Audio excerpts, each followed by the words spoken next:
So I'm here with Ray Stevenson, film actor. Thank you so much, Ray. Delighted. Ray, I just wanted to ask you, what does living on purpose mean to you? Well, when I first sort of got the notion of your book and what have you, and what you were doing with it, what you were exploring, it's the first time I actually consciously, I suppose, thought about what does it mean. You know, when you just take for granted that you wake up in the morning, you get through your day, and you assume you're living with some purpose. So but are you, and how consciously do we? And if you consciously make an effort to live on purpose, is that narrowing or actually, you know, is it helping or hindering? You know, by overthinking it, what have you. But then I thought, well, in a weird way, when we're all about, everything's about, you know, being true to yourself, listening to yourself, listening to what direction you want to go in with your life, and the things, what life hands you, and what you have to deal with, because sometimes living on purpose is getting through the day. Yeah.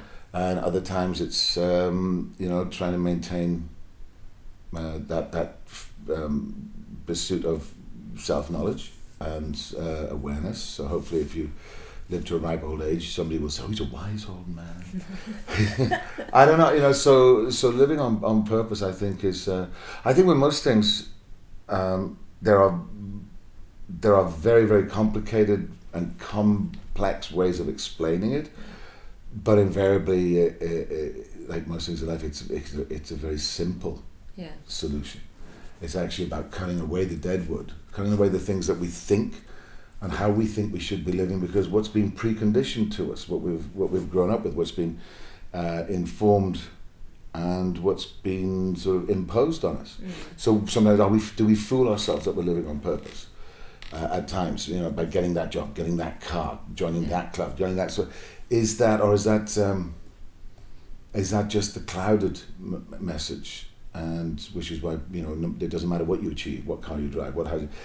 If you're unhappy, you can't hide that, you can't mask it. So I think living on purpose is, I suppose the purpose is to be on purpose, to actually be, you know, all that stuff about true to yourself. And right? So living on purpose is literally to accept and embrace that journey. Yeah. And the purpose of which will, you know, living on purpose is not goal orientated. I think. Sure. That's, I think, is the main thing. Everything else seems to be goal oriented. Well, once you got the goal, well, I'll find a new purpose. I mean, people do talk about that. They say, I found a purpose in life. I found a new purpose in life. Well, how about just finding what it is, you know? And of course it begs then the big questions, you know, what's the meaning of life? What's the purpose? Why are we here? You know, so, you know, it's a very interesting thing to think about, and then to see or reflect on the times when you didn't realise it, but you were at certain times in life living on purpose, and how much of that is you're adhering to now. Yeah, for sure. Yeah. And I know in the book you share that that living on purpose to you as well is being fundamentally happy. Well, I think that's, you know, the Greeks posited the idea that the meaning of life is actually just to be happy.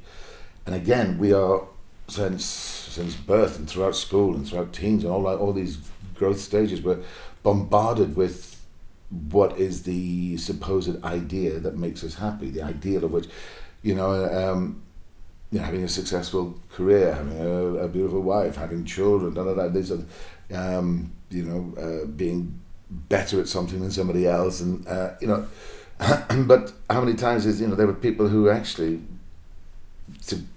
to live humbly and simply, no matter how much money they earn, they can use that money in different ways, but it doesn't mean that if you're making a lot of money that you have to live in a big house and don't have to display it, because that doesn't make you happy. Yeah.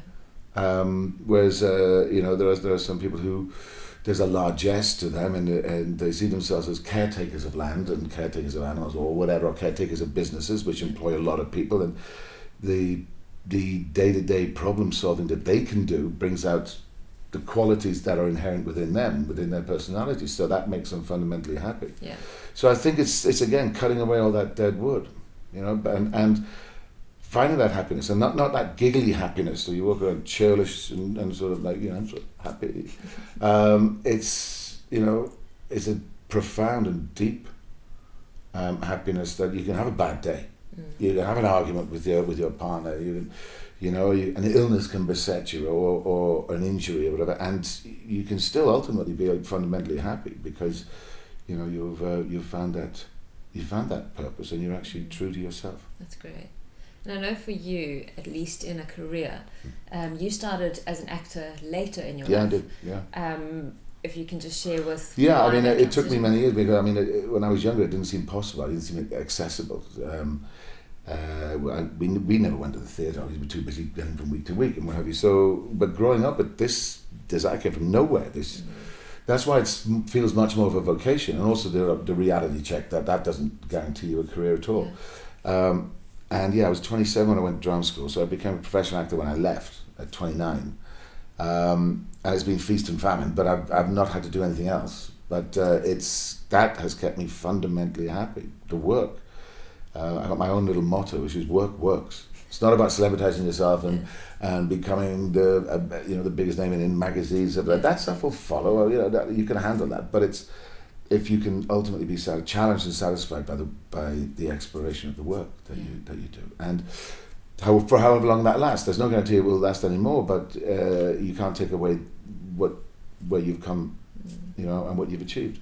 So, and realizing that also gives you the strength to leave your family and go to work and be away from them, knowing that they're missing you terribly, but you are going away and doing something you love to do, which means that you are that happier, profoundly happier person when you're dealing with them. So you're bringing more to the table as well. Yeah. So it's been strange. I mean, you do have these dreams about.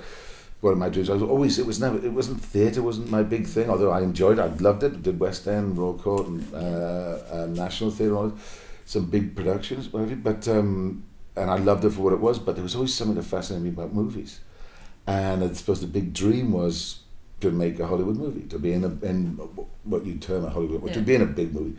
And I didn't matter what part, and I got my first big movie. It was King Arthur, I think it was.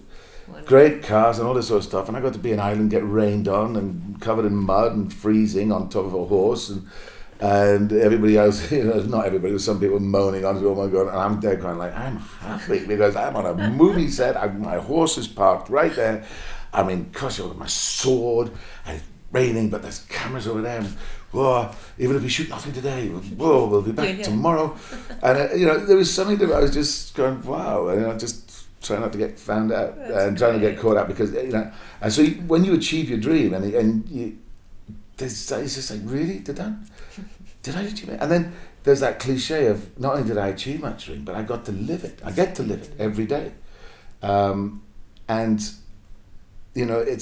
that is bringing me an incredible amount of happiness. So nobody can say where it's going, but one thing I have learned is to try and deal with my life as simply and straightforwardly as possible. As Shakespeare said, what tangled webs we weave when first we practice to deceive.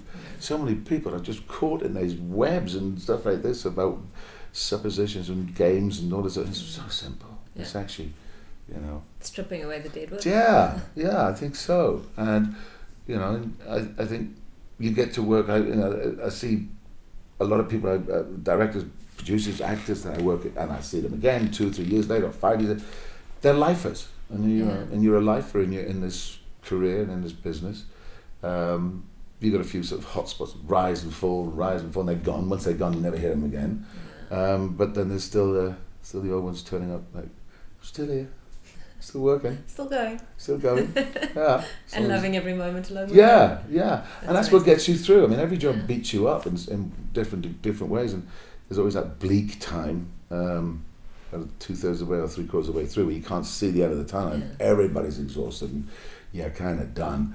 And yet, the love of it gets you through it. Yeah. You say, I'm still getting up in the morning, 5 in the morning, 4 in the morning. Place. Well. Yeah, but not giggly happy. You know what I mean? This is internally content.